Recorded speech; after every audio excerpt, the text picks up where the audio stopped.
នាទីកំណាព្យបទស្រណោះក្មេងស្ទាវស្រណោះក្មេងស្ទាវឈាមវានៅរាវគំនិតវាខ្លី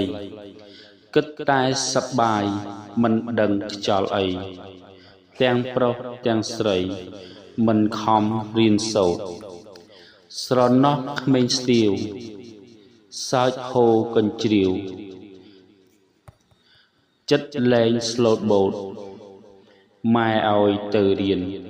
កិច្ចថ្នាក់រហូតរកេតរកូតតាមសាធារណៈស្រណោះក្មេងស្ទាវធ្វើអ្វីព្រាវមិនចេះទុកដាក់សប្បាយភ្លើតភ្លើនភ្លេចគុកច្រវាក់ខ្លះជាប់អន្ទាក់ដោយសារគ្រឿងញៀនស្រណោះក្មេងស្ទាវធ្វើអ្វីភ្លាវមិនចេះខ្មាស់អៀនខ្លះបង្ហាញគេមិនខ្លាចប្រុសព្រានវាឃើញវាហ៊ានតាមចាប់ធ្វើបាបនិពន្ធដោយលោកកឹមដារឿន